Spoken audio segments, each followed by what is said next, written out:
Hello प्यारे प्यारे बच्चों, कैसे हो आप सब लोग। तो बच्चों आप सबका बहुत बहुत स्वागत है scientist Gautam Arora YouTube channel पर। बच्चों आज की इस वीडियो में हम कवर करने वाले हैं क्लास 9th का साइंस सब्जेक्ट में chapter number 1 matter in our surrounding. बेटा हम इस चैप्टर को कुल मिलाकर के 4 पार्ट्स में कवर करने वाले हैं, जिसमें से हम आज पढ़ने वाले हैं पार्ट नंबर 1। आज हम क्या क्या पढ़ने वाले हैं, हम कैसे पढ़ने वाले हैं, सब कुछ बात करेंगे आज की इस वीडियो में। सबसे पहले हम बना लेते हैं इस पूरे के पूरे चैप्टर का एक मैप, यानी कि हम इस चैप्टर में किस तरह से मूव करने वाले हैं। तो ये रहा आपके सामने चैप्टर का मैप। हम सबसे पहले इस चैप्टर मैप को एक बार देख लेते हैं। चैप्टर मैप में हम सबसे पहले पढ़ने वाले हैं कि matter is formed by which substance, यानी मैटर कैसे बनता है, और उसी का सब पार्ट आएगा कि मैटर के पार्टिकल्स कितने स्मॉल होते हैं, how small are matter particles. उसके बाद पॉइंट नंबर 2 आएगा प्रॉपर्टीज ऑफ मैटर पार्टिकल्स। इसमें हमें 3 प्रॉपर्टीज पढ़नी है, तीनों को हम एक्टिविटीज के जरिए बहुत ही आसानी से समझ लेंगे। उसके बाद में आएगा पॉइंट नंबर 3 जो कि है एक important topic, state of matter, यानी कि मैटर की कौन कौन सी स्टेट्स होती हैं। उसके बाद 4 पॉइंट रहेगा how matter can change state, matter किस तरह से अपनी स्टेट को चेंज करता है। इसके अंदर हम melting point, boiling point, latent heat of fusion, latent heat of vaporization, condensation, vaporization, sublimation, deposition, सब कुछ बहुत ही अच्छे से पढ़ने वाले हैं। उसके बाद हमारा 5th पॉइंट रहेगा इवेपोरेशन, और इसका एक सब पॉइंट कि इवेपोरेशन को कौन कौन से फैक्टर्स अफेक्ट करते हैं। और हमारा लास्ट पॉइंट रहेगा कि इवेपोरेशन किस तरह से हमें ठंडक प्रोवाइड करता है, हाउ इवेपोरेशन कॉज कूलिंग। तो आज पार्ट 1 में हम अपना पॉइंट नंबर 1 और पॉइंट नंबर 2 कवर करने वाले हैं। बाकी के पॉइंट हम आने वाले वीडियोस में कवर करेंगे। तो आइए बेटा इस चैप्टर को स्टार्ट करते हैं बिना किसी देरी के।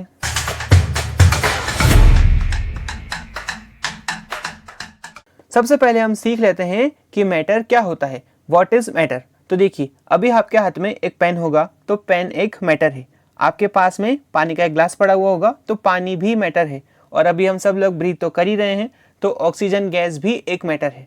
तो आप लोग थोड़ा सोचिए कि पेन, वाटर और ऑक्सीजन, इन तीनों में ऐसी कौन सी 2 प्रॉपर्टीज हैं जो कॉमन है, तीनों में कॉमन है। थोड़ा सा दिमाग लगाइए और सोचिए। क्या आपने सोचा? तो चलिए मैं आपको बताता हूँ। प्रॉपर्टी नंबर 1, तीनों ही चीज़ों का कुछ ना कुछ मास होता है। पेन का कुछ मास होगा, बिल्कुल होगा। वाटर का कुछ मास होगा, बिल्कुल होगा। और ऑक्सीजन का भी कुछ मास होगा, बिल्कुल ऑक्सीजन का मास भी होता है। और दूसरी प्रॉपर्टी, तीनों ही चीज़ें स्पेस ऑक्यूपाई करती हैं, यानी कि पेन भी कुछ स्पेस ऑक्यूपाई करता है, वाटर भी कुछ स्पेस ऑक्यूपाई करता है, और हमारी ऑक्सीजन भी कुछ स्पेस ऑक्यूपाई करती है। इसका मतलब वो 2 फंडामेंटल प्रॉपर्टीज कौन सी है जो हर मैटर में हमें मिलेगी। Property number 1, all matter particles have mass, and property number 2, all matters occupy space. तो ये 2 फंडामेंटल प्रॉपर्टी हर मैटर के अंदर हमें देखने को मिलती है। तो ये रहा हमारे सामने, anything which has mass and occupy space is called matter. Example book, pen, oxygen, water, ETC. तो यानी कि सॉलिड हो, लिक्विड हो या फिर गैस हो, तीनों के अंदर ये 2 प्रॉपर्टी हमें देखने को मिलती है। अगला क्वेश्चन हमारे सामने आता है कि मैटर कैसे बना हुआ होता है, कि मैटर किस तरह से बना है, हाउ मैटर इज फॉर्म। तो इसके बारे में साइंटिस्ट के पास पहले, बहुत टाइम पहले 2 थ्योरी चलती थी। 2 थ्योरी कौन सी थी इसमें? थ्योरी नंबर 1, थ्योरी नंबर 1 ये बोलती थी कि मान लेते हमारे सामने लकड़ी का एक पीस पड़ा हुआ है, तो पहले साइंटिस्ट सोचते थे कि वो पूरा लकड़ी का पीस एक ही चीज से बना हुआ है, पूरे लकड़ी एक ही लकड़ी है जिससे वो पूरा पीस बना हुआ है। और थ्योरी नंबर 2 थी कि ये लकड़ी का जो पीस है ना, ये लकड़ी के छोटे छोटे पार्टिकल से मिलकर बना हुआ है। तो थ्योरी नंबर 1 को साइंटिस्ट ने डिनाई कर दिया, ये थ्योरी रॉन्ग प्रूफ हुई। और थ्योरी नंबर 2 सही प्रूफ, जिसमें ये बताया गया कि सारे मैटर्स छोटे छोटे पार्टिकल से मिलकर बने हुए होते हैं। तो मैटर किससे बने होते हैं? स्मॉल पार्टिकल से मिलकर बने होते हैं। तो अब क्वेश्चन ये बनता है, 3rd क्वेश्चन, कि ये मैटर पार्टिकल्स कितने छोटे हैं, how small are matter particles. तो आप लोग थोड़ा सा एनसीईआरटी अगर पढ़ेंगे स्टार्टिंग की कुछ लाइंस, तो आपको पता चलेगा कि matter particles are very small, they are small beyond our imagination, यानी ये इतने छोटे हैं कि हम इनके बारे में सोच भी नहीं सकते हैं। लेकिन ये बात तब की लिखी हुई है जब हम इनके बारे में नहीं सोच सकते थे। आज के टाइम पर हमने मैटर के पार्टिकल्स को अच्छे से स्टडी कर लिया है। मैटर के पार्टिकल्स के अंदर कौन से पार्टिकल होते हैं, सब एटॉमिक पार्टिकल्स, हमने उन्हें भी अच्छे से स्टडी कर लिया है। तो क्या सर हमें भी उन पार्टिकल को स्टडी करने का मौका मिलेगा? बिल्कुल, आपको भी उसका मौका मिलेगा। और आपको मौका मिलेगा 2nd चैप्टर और 3rd चैप्टर के अंदर हम सब एटॉमिक पार्टिकल्स को एकदम अच्छे से डिटेल में डिस्कस करने वाले हैं। फिलहाल हम लोग इसका सिर्फ ऊपर ऊपर का ओवरव्यू लेंगे कि कोई भी मैटर पार्टिकल से मिलकर बना हुआ है, पार्टिकल्स बहुत ज़्यादा स्मॉल है और वो हमारी इमेजिनेशन से भी परे हैं, लेकिन हमने उन्हें फिलहाल स्टडी कर लिया है। ठीक है बेटा जी। ये हमारी एनसीईआरटी की एक इमेज है जिसमें हमें बताया हुआ था कि मैटर पार्टिकल्स कितने स्मॉल है। ये कौन सा एक्सपेरिमेंट था? तो इस एक्सपेरिमेंट में हमने जो फर्स्ट फिगर दिख रहा है उसके अंदर एकदम प्योर वाटर है, हमें उस प्योर वाटर के अंदर कोई भी कलरिंग एजेंट मिलाना है। एनसीईआरटी ने यहाँ पर KMnO4 यानी पोटेशियम परमैंगनेट को मिलाया है। पोटेशियम परमैंगनेट क्या होता है? तो पोटेशियम परमैंगनेट इस तरह के कुछ क्रिस्टल्स होते हैं जो कि एक पुड़िया में पैक होकर आते हैं। किस में आते हैं? पुड़िया में पैक होकर के आते हैं। और जब हम इसे पानी में मिलाते हैं ना, तो पहले ये ऐसा पर्पल कलर का मिल रहा होता है और लास्ट में पानी को पूरी तरह से पर्पल कर देता है। तो हमारा जो इमेज था इसमें हम देख सकते हैं कि हमने चम्मच से इस बीकर में पोटेशियम परमैंगनेट को मिलाया है, फिर हमने इसी बीकर में से 10 ml को निकाला और दूसरे साफ पानी के बीकर में डाल दिया। तो वो साफ पानी का बीकर भी पर्पल कलर का हो गया, लेकिन उसकी जो इंटेंसिटी है, उसकी जो ब्राइटनेस है थोड़ी सी कम है। अब हमने उस सेकंड बीकर में से 10 ml निकाला और एक थर्ड साफ पानी के बीकर में डाल दिया, तब थर्ड बीकर भी पर्पल हो गया, लेकिन इंटेंसिटी और कम हो गई। और ऐसा अगर हम फोर्थ, फिफ्थ, सिक्स्थ बीकर तक भी करते जाएंगे ना, तब भी हमें पर्पल कलर का पानी मिलता जाएगा कम इंटेंसिटी के साथ में। तो ये प्रैक्टिकल ये बताना चाहता था कि मैटर के पार्टिकल इतने स्मॉल है कि ये छठे सातवें बीकर तक भी हमें पर्पल कलर देखने को मिल रहा है। यानी कि पोटेशियम परमैंगनेट के पार्टिकल इतने ज़्यादा स्मॉल है कि वो पानी के साथ में एकदम बढ़िया तरीके से मिक्स हो गए। क्या हो गए? बढ़िया तरीके से मिक्स हो गए, इसीलिए वो छठे सातवें बीकर तक भी हमें देखने को मिल रहा है। तो ये एनसीईआरटी की एक्टिविटी है जो हमें बताती है कि मैटर के पार्टिकल्स बहुत ज़्यादा स्मॉल होते हैं। ठीक है बेटा, आपने इसको समझ लिया होगा। इसका आप स्क्रीन का शॉट ले लीजिए, फिर हम आगे मूव करते हैं। ले लिया आपने स्क्रीनशॉट? चलिए जी आगे चलते हैं। ये हमारा पोटेशियम परमैंगनेट की पुड़िया, इसको हमने पानी में डाला तो ये बन गया पर्पल। ओके, अब देखते हैं हमारे सामने क्वेश्चन आ चुका है। अभी हम लोग बेसिक फंडामेंटल सीख चुके हैं। क्या सीख चुके हैं? कि मैटर कौन होते हैं? दो प्रॉपर्टीज, मेरे साथ बोलो। Property number 1, all matter particles have mass, and property number 2, all matter particles occupy space. तो अब आपको बताना है कि इनमें से कौन सी चीजें मैटर है और कौन सी चीजें नहीं है। सर कि इनमें से बताना है? आ रहा है आपके सामने क्वेश्चन आ रहा है, रुको जरा सब्र करो। तो ये रहा आपके सामने क्वेश्चन। वीडियो को पॉज करेंगे और इस क्वेश्चन को अटेम्प्ट करेंगे कि इनमें से कौन सी चीजें मैटर है और कौन सी चीजें मैटर नहीं है। बेटा कर लिया आपने सॉल्व? चलिए मैं आपको बताता हूँ। फर्स्ट पॉइंट, फर्स्ट में क्या लिखा है? एयर। तो देखो एयर का कुछ मास तो होता है, बिल्कुल एयर का मास तो होता है, और एयर स्पेस भी ऑक्यूपाई करती है, तो एयर एक मैटर है। इसके सामने लगा दो राइट। सेकंड है वाटर। वाटर का मास भी होता है, स्पेस भी ऑक्यूपाई करता है, यस करेक्ट, ये भी मैटर है। Third heart. हमारा हार्ट का कुछ मास होता है, यस हमारे हार्ट का मास होता है अप्रोक्सीमेट 200 से 300 ग्राम के बीच में होता है, और हमारा हार्ट स्पेस भी ऑक्यूपाई करता है। हमारा दिल हमारे शरीर के अंदर है, तो हार्ट भी एक मैटर है। उसी तरह से fourth point, brain. Yes brain का मास भी होता है और ब्रेन स्पेस भी ऑक्यूपाई करता है। आपको पता है ब्रेन का मास कितना होता है? ब्रेन का मास अप्रोक्सीमेट 1000 ग्राम से 1200 ग्राम के बीच में होता है, 1000 से 1200 ग्राम के बीच में होता है, और हमारा ब्रेन कुछ स्पेस भी ऑक्यूपाई करता है, तो ब्रेन भी एक मैटर है। उसके बाद देखते हैं लव। क्या लव का कुछ मास होता है? 1 kg love, 2 kg love, 5 kg love. Love का कोई मास नहीं होता और लव कोई स्पेस भी ऑक्यूपाई नहीं करता, तो लव एक मैटर नहीं है। स्टोन। स्टोन का मास होता है, स्पेस भी ऑक्यूपाई करता है, स्टोन एक मैटर है। मड। मड का मास भी होता है और मड स्पेस भी ऑक्यूपाई करती है, मड भी मैटर है। क्लाउड। क्लाउड का मास होता है, पानी से भरे हुए बादल, और क्लाउड स्पेस भी ऑक्यूपाई करते हैं, आसमान में स्पेस ऑक्यूपाई करते हैं, तो क्लाउड भी मैटर है। कॉटन। कॉटन का भी मास होता है 100 ग्राम, 200 ग्राम, 500 ग्राम, और कॉटन भी स्पेस ऑक्यूपाई करती है, तो कॉटन भी मैटर है। वुड। मास भी होता है, स्पेस भी ऑक्यूपाई करती है, वुड भी मैटर है। एंगर। गुस्से का मास होता है क्या? 1 किलो गुस्सा, 2 किलो गुस्सा, 5 किलो गुस्सा, गुस्से का मास नहीं होता, तो यानी कि गुस्सा मैटर नहीं है। और लास्ट में लिखा है पीस, यानी कि शांति। शांति। शांति का कोई मास नहीं होता और शांति स्पेस भी ऑक्यूपाई नहीं करती, तो शांति मैटर नहीं है। Peace is not matter. और बेटा तो हमें इस क्वेश्चन का आंसर मिल चुका है। चलिए अब हम आगे मूव करते हैं। स्क्रीनशॉट लेना हो तो ले लीजिए। ले लिया स्क्रीनशॉट? चलिए बेटा एक और क्वेश्चन आपके सामने है, स्टेटमेंट को पढ़ना है और ऑप्शन में से करेक्ट आंसर बताना है आपको। वीडियो को पॉज करेंगे और क्वेश्चन को सॉल्व करेंगे। कीजिए सॉल्व। बेटा कर लिया आपने सॉल्व? चलिए मैं आपकी हेल्प करता हूँ। स्टेटमेंट 1 को पढ़ते हैं। Matter always have fix shape. Matter का शेप हमेशा फिक्स होता है। पेन का शेप तो हमेशा फिक्स होता है, लेकिन पानी तो फिलहाल ग्लास में पड़ा हुआ है, अगर उसको मैं कप में डाल दूंगा तो वो कप का शेप ले लेगा। यानी कि लिक्विड का शेप फिक्स नहीं होता है और गैसेस का शेप भी फिक्स नहीं होता है। अगर हम गैस को जिस बर्तन में डालेंगे गैस उस बर्तन का शेप ले लेगी। यानी कि स्टेटमेंट 1 तो इनकरेक्ट है, मैटर का शेप हमेशा फिक्स नहीं होता है। स्टेटमेंट 2 पढ़ते हैं। Wood, plastic, cotton and emotions are matter. Wood, plastic, cotton, ये तीनों तो मैटर हैं, ये बात तो सही है, लेकिन इमोशन थोड़ी ना मैटर है। गुस्से का कोई मैटर है क्या? गुस्सा 1 किलो 2 किलो गुस्सा, 1 किलो 2 किलो प्यार, नहीं, इमोशंस मैटर नहीं होते। तो स्टेटमेंट 1 भी इनकरेक्ट है और स्टेटमेंट 2 भी इनकरेक्ट है, दोनों के दोनों गलत हैं। तो सही आंसर कौन सा जाएगा? Option B is the correct answer. ठीक है बेटा जी, तो आप लोग इस वीडियो को पॉज करेंगे, इस क्वेश्चन का स्क्रीनशॉट ले लेंगे, फिर हम आगे मूव करते हैं। ले लिया आपने स्क्रीनशॉट, चलिए आगे देखते हैं प्रॉपर्टीज ऑफ मैटर पार्टिकल्स, यानी मैटर पार्टिकल्स की कौन सी प्रॉपर्टीज होती है, कौन से कैरेक्टरिस्टिक फीचर्स होते हैं। तो हमें यहाँ टोटल मिलाकर के 3 प्रॉपर्टीज के बारे में पढ़ना है।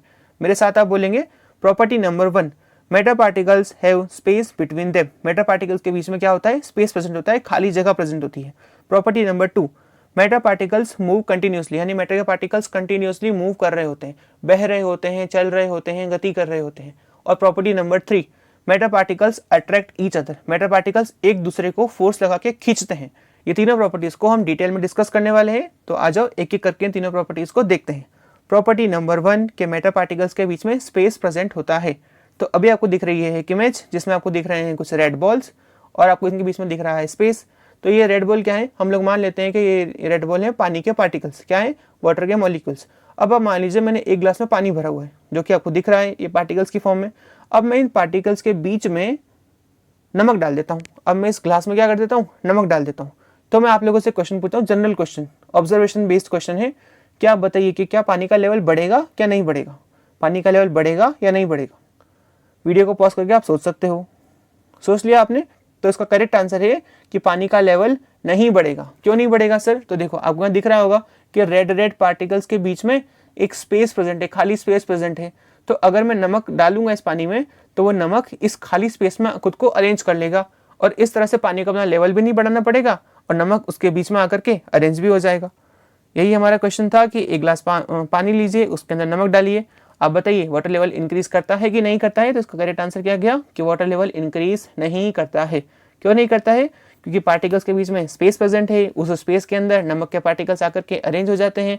नमक के पार्टिकल्स खुद को पानी के मॉलिक्यूल्स के बीच में अरेंज कर लेते हैं, जिसकी वजह से पानी का लेवल इंक्रीज नहीं होता है। ठीक है बेटा, तो ये हमारे इस क्वेश्चन का आंसर था। वीडियो को आप यहाँ पॉज करके इस स्क्रीन का शॉट ले लेंगे, फिर हम आगे मूव करते हैं। ले लिया आपने स्क्रीनशॉट, चलिए जी, ये हमारी प्रॉपर्टी 1 खत्म हो चुकी है। देखिए कितनी सिंपल सी प्रॉपर्टी थी कि मैटर पार्टिकल्स के बीच में स्पेस प्रेजेंट होता है, कुछ टाइम ही नहीं लगा इसको सॉल्व करने में, तो खत्म हो चुकी है। सेकंड देखते हैं, मैटर के पार्टिकल्स कंटिन्यूअसली मूव करते हैं। कैसे करते हैं, कंटिन्यूअसली मूव करते हैं।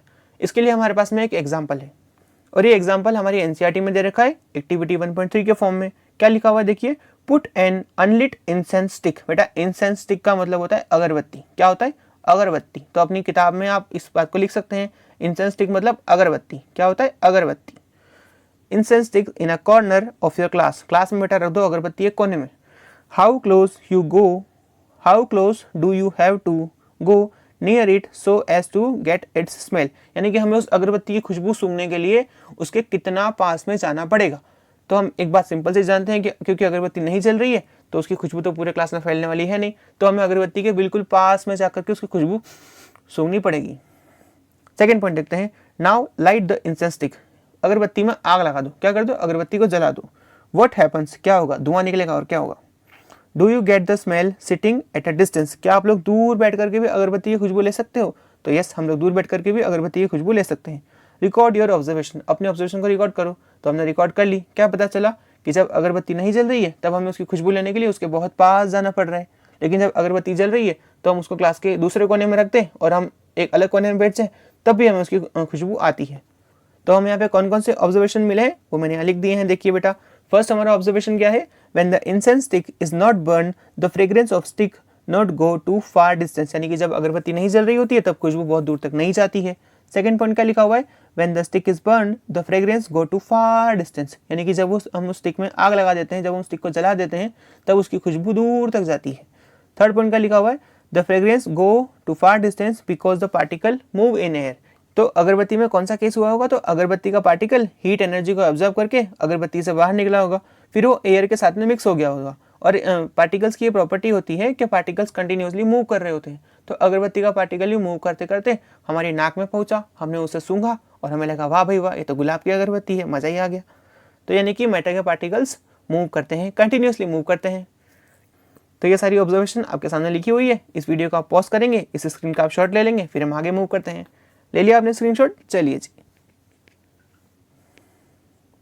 हमारे सामने है एक और एक्टिविटी जो कि है एक्टिविटी 1.4। क्या बोलती है activity 1.4, take 2 glasses beakers filled with water, 2 beaker ले लो पानी से भरे हुए, put a drop of blue और red ink slowly and carefully along the side of the first beaker, यानी कि हमको बीकर के किनारे के सहारे होते हुए उसके अंदर इंक डाल देनी है, ब्लू या रेड। और दूसरे बीकर में क्या डालना है, दूसरे बीकर में हमें डालना है शहद यानी हनी डाल देनी है। थर्ड पॉइंट देखते हैं, leave them undisturbed in your house और in a corner of the class. अब हमें उन्हें हिलाना नहीं है, हमें उन्हें टच नहीं करना है, हमें उन्हें ऐसे ही छोड़ देना है, छोड़ दो। रिकॉर्ड योर ऑब्जर्वेशन, अपने ऑब्जर्वेशन को रिकॉर्ड करो। नेक्स्ट पॉइंट देखते हैं, what do you observe immediately after adding the ink drop, यानी कि जब आपने स्याही को डाला उसके बाद आप क्या देखते हैं, तो हम ये चीज़ देखते हैं कि जब भी हम उस बीकर के अंदर स्याही डाल देते हैं तो पहले तो स्याही उस बीकर के किनारों के सहारे होते हुए पानी को टच करती है, उसके बाद वो स्याही धीरे धीरे करके उस पूरे पानी में मिक्स होना स्टार्ट कर देती है। ठीक है बेटा, तो ये हम देखते हैं। उसके बाद नेक्स्ट पॉइंट क्या लिखा हुआ है, what do you observe immediately after adding a drop of honey, यानी कि आप शहद डालने के बाद क्या देखते हो, तो सेम एज बेटा हनी भी उस बीकर के दीवार के सहारे होते हुए नीचे जाती है, पानी को टच करती है और उस पूरे पानी में फैलना स्टार्ट कर देती है। लेकिन हनी के फैलने की जो रेट है वो बहुत ही कम है एज कम्पेयर टू इंक के फैलने की रेट। ऐसा क्यों हुआ है, क्योंकि हनी गाढ़ी होती है। क्या होता है, हनी गाढ़ी होती है, हनी की डेंसिटी ज़्यादा होती है। डेंसिटी मतलब कोई चीज़ कितनी गाढ़ी है ये हम बताते हैं डेंसिटी से, जिसकी डेंसिटी ज़्यादा यानी वो चीज़ उतनी ही गाढ़ी होती है। तो क्योंकि उसकी डेंसिटी ज़्यादा है तो वो फैलने में ज़्यादा टाइम लेती है। एक और फिनोमिना होता है डिफ्यूजन का। डिफ्यूजन क्या होता है, तो फिलहाल मैं आपको थोड़ा सिंपल बता रहा हूँ, इसी वीडियो में थोड़ा सा आगे मैं आपको उसको डिटेल में एक्सप्लेन करने वाला हूँ। डिफ्यूजन क्या होता है कि जब कोई भी सब्सटेंस, कोई भी मैटर अपनी हायर कंसेंट्रेशन से, ज़्यादा कंसेंट्रेशन से लोअर कंसेंट्रेशन यानी कम कंसेंट्रेशन की तरफ मूव करता है।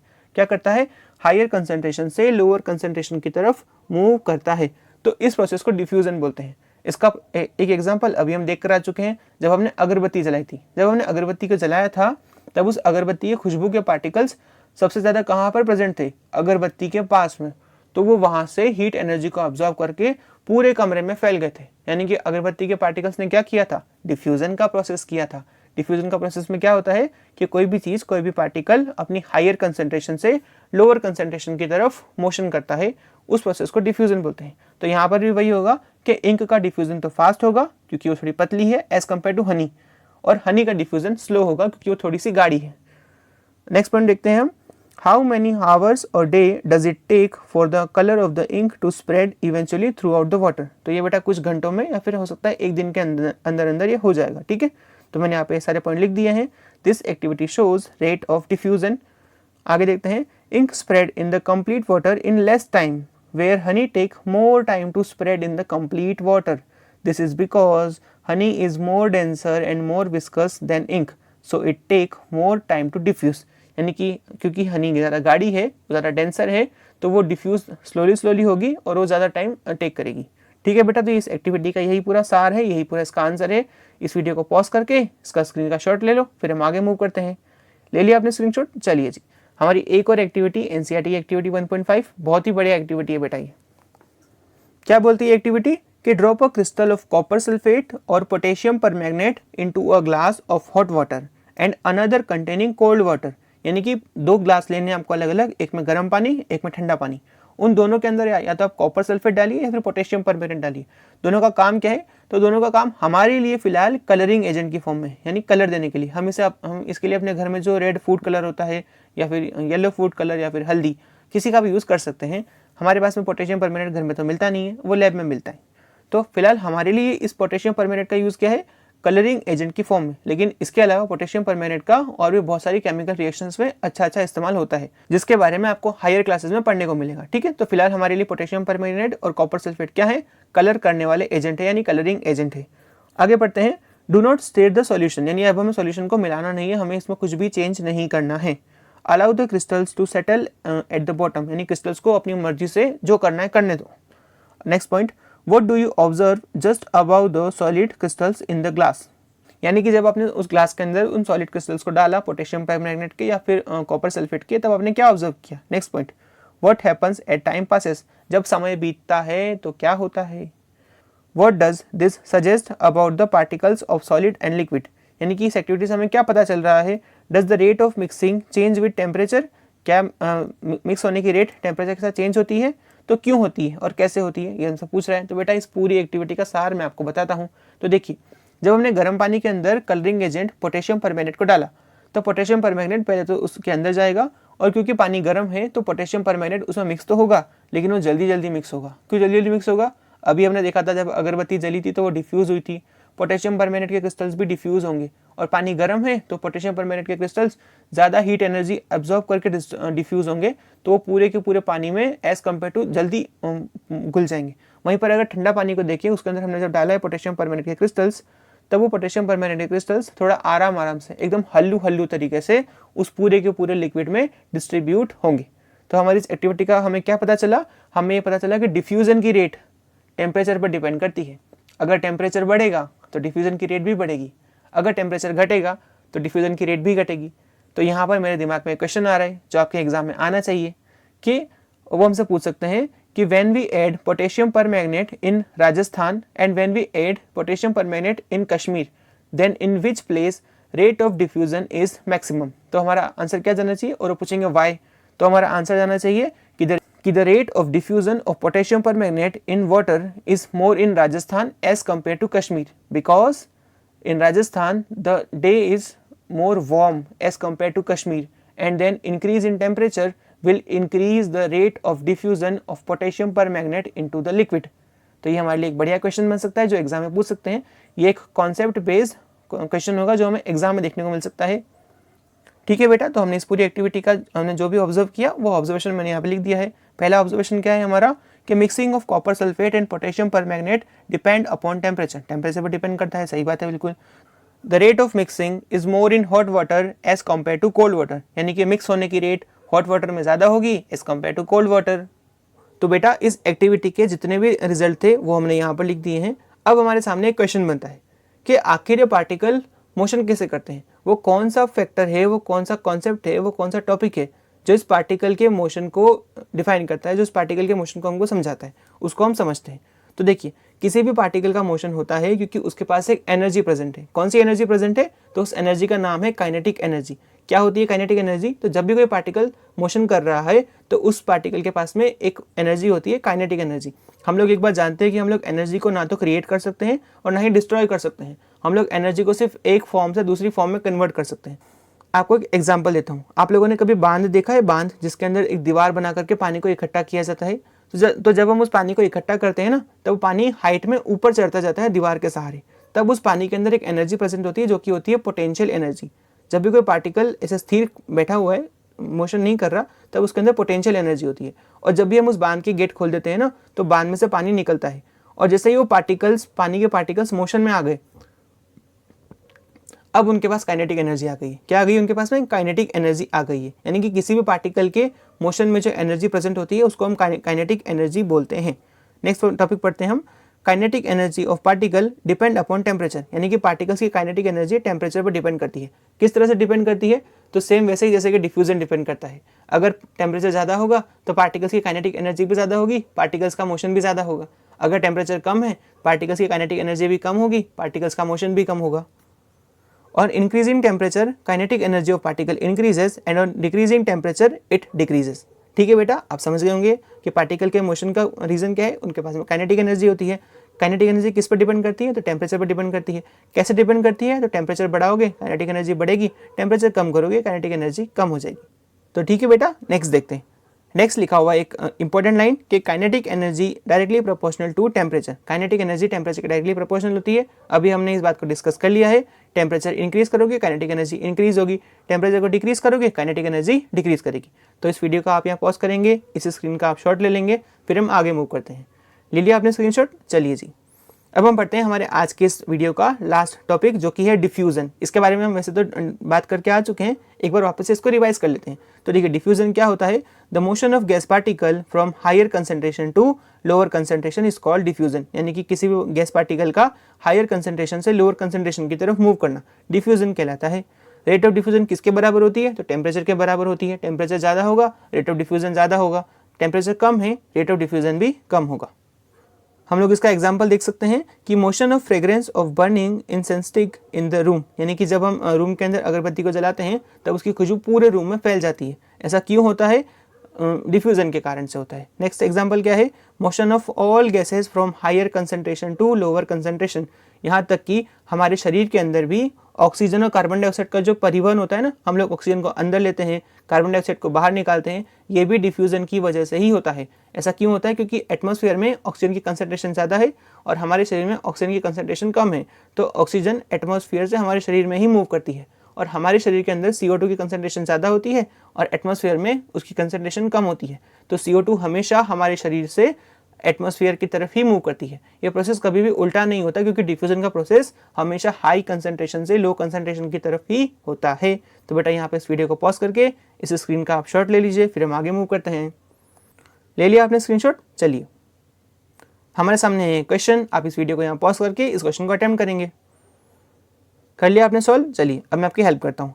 स्टेटमेंट 1 क्या लिखा हुआ है, fragrance of food cook in kitchen come to our nose fast as compare to cold food. यानी कि जब किचन में गर्मा गर्म खाना बन रहा होता है तब उसकी खुशबू हमें दूर बैठे हुए हमारे लिविंग रूम में, हमारे बेडरूम तक हम तक पहुंच जाती है और पता चल जाता है कि मम्मी ने शाही पनीर बनाया है। लेकिन ठंडे खाने की खुशबू लेने के लिए हमें उस अपनी नाक को उस फूड के बहुत पास तक ले जा करके सूंघना पड़ता है कि क्या बना के रखा हुआ है। तो ये स्टेटमेंट 1 तो बिल्कुल करेक्ट है। स्टेटमेंट 2 पढ़ते हैं, rate of diffusion increase with increase in temperature. यानी कि टेम्परेचर बढ़ाने पर डिफ्यूजन की रेट बढ़ जाती है। तो स्टेटमेंट 2 भी करेक्ट है, यानी कि स्टेटमेंट 1 भी करेक्ट है और 2 भी करेक्ट है। तो करेक्ट ऑप्शन कौन सा जाएगा? Option A, both statement are correct. Option A is correct option. ठीक है बेटा, आप लोग यहाँ इसका स्क्रीनशॉट ले लीजिए, फिर हम आगे मूव करते हैं। ले लिया आपने स्क्रीनशॉट? अब हम देख लेते हैं हमारे पार्टिकल्स की थर्ड प्रॉपर्टी, जो कि है कि मैटर पार्टिकल्स एक दूसरे को अट्रैक्ट करते हैं, मैटर पार्टिकल्स एक दूसरे को खींचते हैं। इसके बारे में हम पढ़ते हैं कि मैटर पार्टिकल्स एक दूसरे को खींचते हैं with the force of attraction. कौन सा फोर्स लगाते हैं? फोर्स ऑफ अट्रैक्शन, जिसको हम अट्रैक्शन फोर्स भी बोलते हैं। अब ये अट्रैक्शन फोर्स किस पर डिपेंड करता है? तो ये अट्रैक्शन फोर्स डिपेंड करता है कि मैटर कौन सी स्टेट में प्रेजेंट है, सॉलिड में प्रेजेंट है, लिक्विड में प्रेजेंट है या फिर गैसियस स्टेट में प्रेजेंट है। तो मैं आपको एक बात बता देना चाहता हूं कि फोर्स ऑफ अट्रैक्शन सॉलिड के केस में मैक्सिमम होता है, उसके बाद लिक्विड के केस में और उसके बाद गैसेस में। यानी कि सॉलिड के अंदर फोर्स ऑफ अट्रैक्शन मैक्सिमम, उसके बाद लिक्विड में और उसके बाद गैसेस में। इसको मैंने लिखा हुआ यहाँ पर रेड पेन के अंदर, आप लोग भी इसे अपनी कॉपी में लिखेंगे और रेड पेन से स्टार लगा के वेरी इंपॉर्टेंट करके लिख देंगे कि order of force of attraction क्या है, सॉलिड में मैक्सिमम, उसके बाद लिक्विड में और उसके बाद गैस में। आप इस वीडियो को यहाँ पॉज कीजिए, स्क्रीन का शॉट ले लीजिए, फिर हम आगे मूव करते हैं। बेटा जी, ले लिया हमने स्क्रीनशॉट? चलिए आगे हमारे सामने क्वेश्चन है, वीडियो को यहाँ पॉज करके इस क्वेश्चन को आप अटेम्प्ट कीजिए। कर लिया आपने सॉल्व? चलिए मैं आपको बताता हूँ। स्टेटमेंट 1 में क्या लिखा हुआ है, water molecules feel less force of attraction as compare to gases. यानी कि वाटर मॉलिक्यूल्स कम फोर्स फील करते हैं एज कम्पेयर टू गैसेस। नहीं बेटा, ये स्टेटमेंट इनकरेक्ट है। Water molecule feel more force of attraction as compare to gases. Statement 2 को पढ़ते हैं, order of force of attraction solid में मैक्सिमम, उसके बाद लिक्विड में, उसके बाद गैसेस में। तो यस, स्टेटमेंट 2 बिल्कुल सही लिखा हुआ है, यानी कि स्टेटमेंट 1 हमारा रॉन्ग है और स्टेटमेंट 2 इज करेक्ट। तो only statement 2 is correct, option D is correct option. ठीक है बेटा, आप इस वीडियो को यहाँ पॉज करके इसका स्क्रीनशॉट ले लीजिए, फिर हम आगे मूव करते हैं। ले लिया आपने स्क्रीनशॉट? चलिए जी, अब हमारे सामने आ चुके हैं एनसीईआरटी के इन टेक्स्ट क्वेश्चन। एनसीईआरटी में चैप्टर के बीच में कुछ क्वेश्चंस दिए हुए हैं, हम उन क्वेश्चंस को भी डील करने वाले हैं। तो देखो, पहला क्वेश्चन क्या है, which of the following are matter. इनमें से कौन सा मैटर है? अभी अभी हम ऐसा क्वेश्चन करके आ चुके हैं। आप इस वीडियो को यहाँ पॉज करो, फटाफट से इस क्वेश्चन का आंसर करो, फिर हम आगे मूव कर जाते हैं। कर लिया आपने सॉल्व? चलिए अब मैं आपकी हेल्प करता हूँ। चेयर, इसके पास मास भी होता है और ये स्पेस भी ऑक्यूपाई करती है, तो चेयर मैटर है। एयर, मास भी होता है, स्पेस भी ऑक्यूपाई करती है, मैटर है। लव, मास भी नहीं होता, स्पेस भी ऑक्यूपाई नहीं करती, ये मैटर नहीं है। स्मेल, इसके पास मास भी नहीं होता है और ये स्पेस भी ऑक्यूपाई नहीं करती, तो स्मेल एक मैटर नहीं है। हेट यानी नफरत, नफरत का ना कोई मास होता है ना वो स्पेस ऑक्यूपाई करती है, तो नफरत भी कोई मैटर नहीं है। एलमंड्स यानी बादाम, यस मास भी ऑक्यूपाई करती है और स्पेस भी है, तो ये एक मैटर है।